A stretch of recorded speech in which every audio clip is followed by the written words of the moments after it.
Here we are. Now, there's one thing that you do not have to do, quite unusually, I would think, on the day before the fight. No selling involved.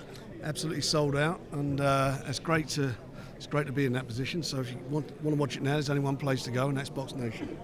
Frank, a big relief for you that all fighters weighed in, and after all the talk of who's in the beer and who's not, they've all weighed in. What's your answer to the people who said someone wouldn't be here?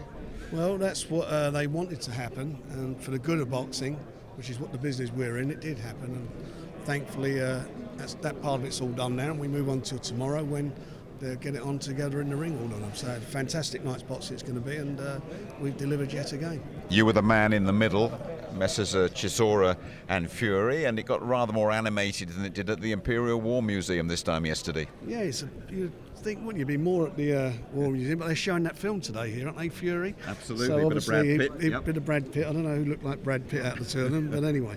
No, it's there. I mean, it's that moment when fighters get very edgy. There's been a lot of stuff in the lead up to it, but all what happened there, is real.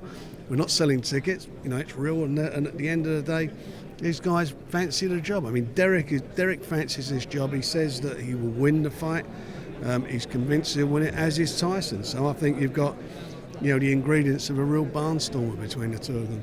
And it says how much more serious Dereck's taking it this time, almost 20 pound lighter than the first fight in 2011 when I think he weighed 18.9. That's right, nearly 2 stone. And he's changed his career around in the last 2 years. He's been fighting at a lighter weight, he's found speed, and I think that was what was lacking in the last fight. And, it was what those two guys were, 3 years ago now, that fight? They're different fighters today. Tyson's obviously come on a bundle, as has Dereck. I mean, Dereck's been in with a far more experienced fighters than Tyson Fury's been in. He's won some, he's lost a couple, but, he's lost them. If you can say losing in a good way, he's lost them in a good way. But this is going to be a real. It's going to be nothing like the first fight. And the first fight weren't that bad. If Dereck had come in a bit lighter, it could have been an even better fight. But this time round, no excuses from either camp. They're both trained hard. They're both in their best conditions. Don Charles and Peter Fury have done a fabulous job with both the fighters. So now it's down to them. And as soon as that first bell goes, I think, I think you'll get an Imperial War. I think you're going to see something a bit special. Just a word, they go to the rules meeting after this, Frank, don't they? Are you expecting a few wrinkles, a few ruffles about what Tyson Fury has around his face at the moment? Well, there might be a few wrinkles when he gets the whiskers off, we'll see. But they've got to come off, Yeah, they've got to come off, of course they have. Yeah.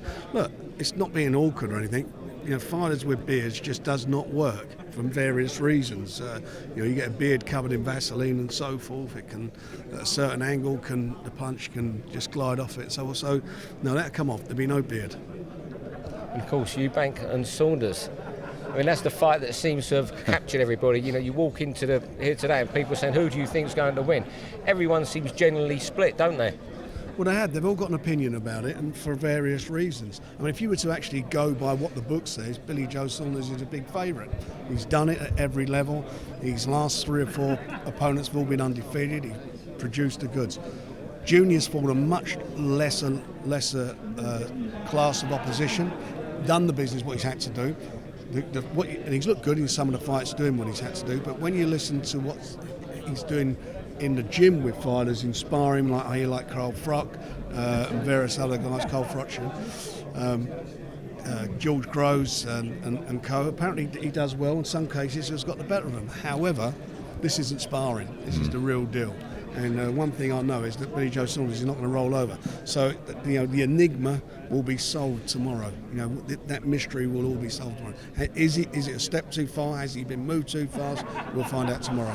If we wanted to go through the whole bill, we'll be here when the Fury movie starts in about 3 hours' time, I would think. I just want to talk to you about one more fight, about Bradley Skeet and Frankie Gavin. And again, those two got pretty animated with you in between them on the scales. Yeah, I mean, Bradley seemed full of confidence, and he just kept saying to Frankie Gavin, you've made a wrong move here, this is a wrong choice, and so forth.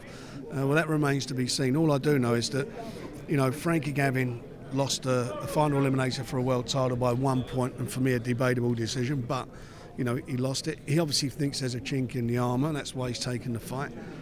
He's undefeated. Bradley had a few criticisms probably about 5 or 6 fights ago from a lot of people, including myself. They come on, you're not exciting the world, but he actually got into the gym and he's changed his whole style around, and he stops a few people and looked good doing it.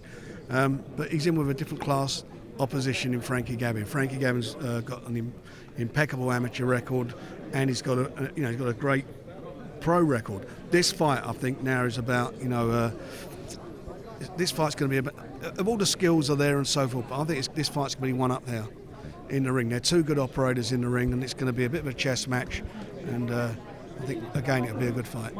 Do you sense at all that Frankie might is a little bit angry? I did yesterday when he feels that people think his confidence is now shot from the Bundu loss.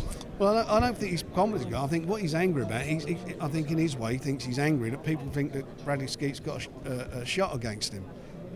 That's where I think he's headed. Having said that, he's got to go out there and show everybody that that's the case, if it is the case.